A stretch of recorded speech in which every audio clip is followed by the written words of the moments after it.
Robert Zimmerman, born May 24, 1941 in Duluth, Minnesota, was to become one of the most influential songwriters of all time. When he moved to Minneapolis to attend the University of Minnesota, he discovered a whole new world of music and poetry.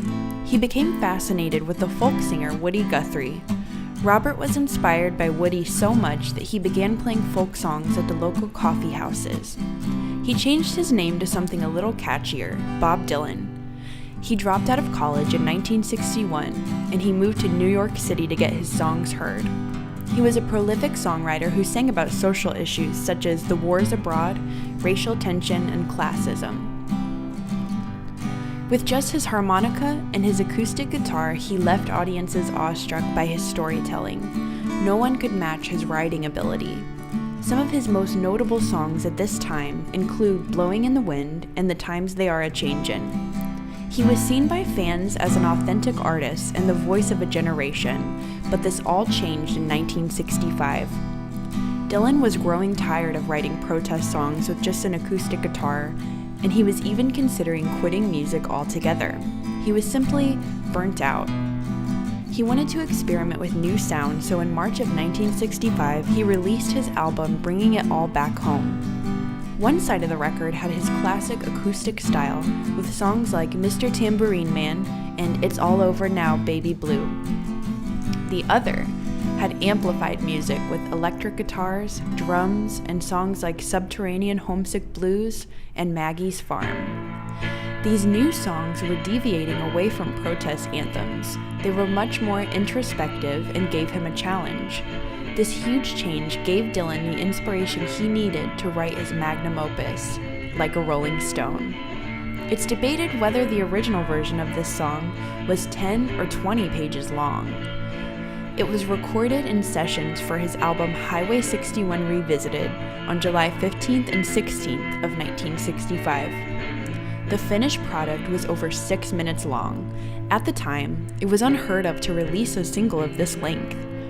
Columbia Records was hesitant to put it out as a single because of this and because of the drastic style change, but they took a chance and released it a couple days later on July 20th. Despite the style change, the song was a success.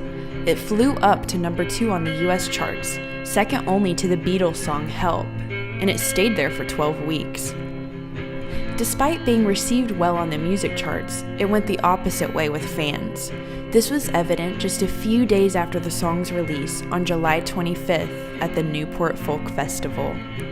Bob Dylan was a fan favorite at this festival, but this would be his first time playing an electric set. It did not go over well with the folk enthusiasts, and sections of the audience booed him as he played. Critics and angry fans accused him of selling out and conforming to the popular music of the time.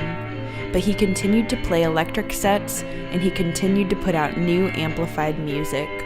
In 1966, he went on tour in Europe. He would begin the set in front of the curtains with just his acoustic guitar and play songs such as Fourth Time Around or Visions of Johanna. At the halfway point, the curtains opened up to a full band, and they would play Leopard Skin Pillbox Hat, Ballad of a Thin Man, and end with, of course, Like a Rolling Stone. Dylan's artistic expression was more important to him than anything the critics had to say. One of the most iconic moments in music history was on May 17th of 1966. He played a show at the Free Trade Hall in Manchester, England. He was on stage with his band, and a fan yelled out, "Judas," claiming he was a traitor to authentic folk. As they began to play the song, Dylan responded with, "I don't believe you. You're a liar." He turns around to his band and says, "Play it fucking loud." And that is how Bob Dylan transitioned from folk to electric.